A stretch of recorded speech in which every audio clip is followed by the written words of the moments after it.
The mailbox lay in twisted pieces across the driveway in the early morning light.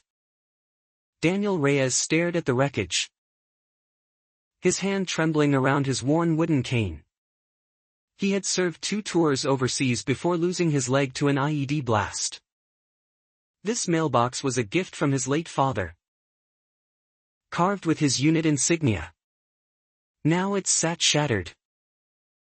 The metal flag bent and the wood splintered beyond repair. Across the street, with a satisfied little smirk. She was the president of the Maple Ridge Homeowners Association, feared by every resident. Patricia believed her position gave her the right to control every detail of the neighborhood. She had hated Daniel since he moved in 3 months ago with his young daughter. His wheelchair ramp, she claimed, guidelines of the community bylaws. His service flag, she insisted, buttering the pristine front lawn. Daniel had tried reasoning with her, explaining his disability and his right to accommodations. Patricia never listened, sending fine after fine stamped with the HOA's official red seal. Last night, escalating quietly from petty harassment into outright destruction. Daniel had heard a loud crash just after midnight, jolting him from a restless sleep. He had limped outside in time to see a shadow sprinting back across the street. Now, the truth revealed itself in the splintered ruins before his eyes. His neighbor Renee Castillo crossed the street, phone already raised and recording everything she saw. "Daniel," she whispered, her voice shaking with disbelief and fury. It was her son, for a home run. Daniel's stomach turned cold, his grip tightening hard around the carved wooden cane. Patricia told him to do it, Renee added, pointing toward the smug woman across the street. I heard her clearly say, "Finish what you started and don't you dare stop." Daniel felt his old training kick in, forcing calm breaths through gritted teeth. He had survived combat, survived loss, survived months of painful physical rehabilitation afterward. He would not let some petty tyrant destroy what little peace he had built. Patricia finally crossed the street, arms folded, indifference. That mailbox violated Section 12 of our bylaws, she announced without a hint of remorse. It needed to come down eventually and frankly. My son just helped speed things along. Daniel's daughter appeared in the doorway clutching her stuffed bear. Daddy, box broken, she asked, her small voice trembling with confusion. Daniel knelt slowly, wincing through the pain in his prosthetic leg as he comforted her. It's going to be okay, sweetheart, he said, though his voice carried quiet rage. Renee stepped closer, lowering her phone but keeping the recording running discreetly in her pocket. Daniel, property under postal law. This isn't just vandalism anymore, she said. Patricia's confident smile faltered slightly, though she quickly masked it with practiced arrogance again. Don't be dramatic. Handled entirely within our private association rules, she snapped. Daniel looked at the splintered wood, the bent red flag, the scattered undelivered letters. Something inside him hardened, replacing grief with a quiet, unshakable determination for justice. You don't understand what you've done, he said calmly, looking directly into her eyes. Patricia rolled her eyes, turning to walk back toward her perfectly manicured front lawn. She had no idea that destroying a mailbox carried consequences far beyond any homeowners association. Daniel pulled out his phone. His hands steady despite the storm raging inside him. He was about to make a call that would change everything for everyone involved. Daniel dialed the local postal inspector's office. His voice steady despite his racing heart. "My mailbox was destroyed last night. Deliberately. Instructions," he explained. The inspector on the line grew immediately serious, asking detailed questions about witnesses and evidence. Renee stepped forward, offering her phone and the footage she had already captured. "I have video of her giving the order," Renee said, handing over crucial recorded proof. The inspector confirmed that destroying a mailbox was a federal offense under United States law. Daniel felt something shift inside his chest. A mixture of hope and burning anger. 4 months. Believing fighting back would only worsen things further. Now,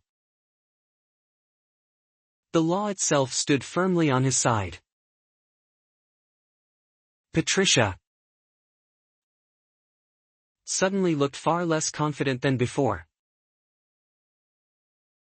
She called her husband, demanding he find a lawyer immediately to handle the situation. Word spread quickly through Maple Ridge.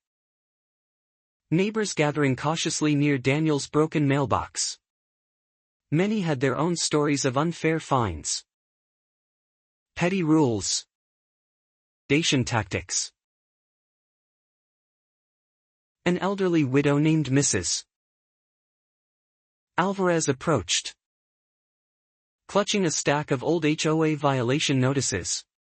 "She fined me for my grandson's wheelchair ramp too, Mrs. Alvarez said, voice trembling with anger. Daniel realized this was bigger than just his shattered mailbox and wounded pride. Patricia had built a small empire of fear, using bylaws as weapons against vulnerable families.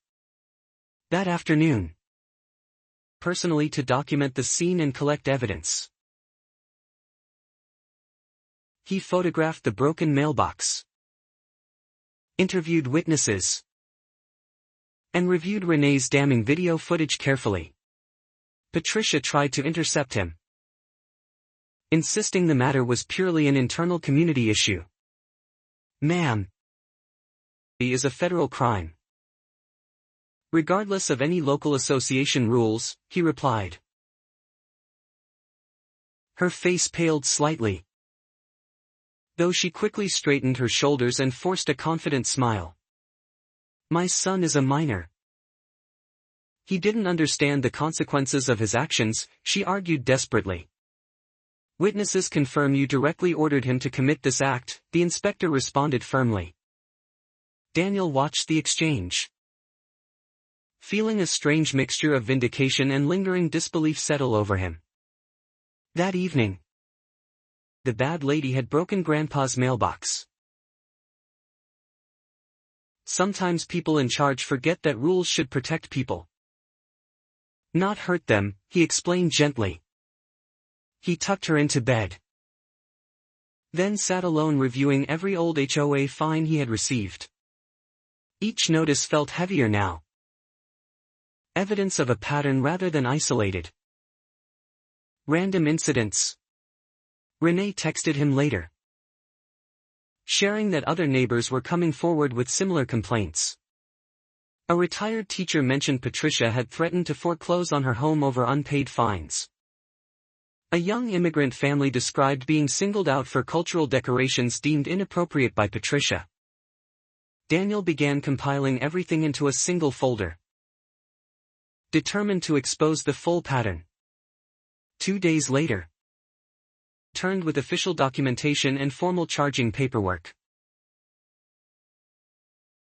Patricia answered her door already dressed for what looked like a planned television interview. Her confident expression crumbled the moment she saw the badges and serious official faces. Patricia Hollis. "You're being charged with destruction of mail receptacle under federal law," the inspector stated. Her husband stood frozen behind her, his expression a mixture of shock and dawning realization. Down the street porch, his daughter clutching his weathered hand. For the first time in months, he felt something resembling genuine, hopeful relief settling over him. The fight wasn't over yet, but justice had finally begun closing in around her. News of Patricia's federal charges spread through Maple Ridge faster than any HOA newsletter ever had. Reporters arrived within days, eager to cover the story of a homeowners association gone rogue. Daniel agreed to a single interview. Calm and composed despite months of accumulated frustration finally surfacing. "This was never about a mailbox," he told the reporter, voice steady and resolute throughout. "It was about using power to bully people who couldn't easily fight back," he continued. The story aired that evening, instantly drawing sympathy and outrage from viewers across the entire region. Other Maple Ridge residents, emboldened by Daniel's courage, began sharing their own experiences publicly online. Mrs. Ramp finds tears welling as she described feeling humiliated repeatedly. The young immigrant family shared photos of cultural decorations Patricia had forced them to remove. A pattern of discrimination, intimidation, clearly before the entire community. The HOA board scheduled an emergency meeting to address growing public outrage. Patricia arrived defensive, insisting she had only ever enforced rules fairly and consistently for everyone.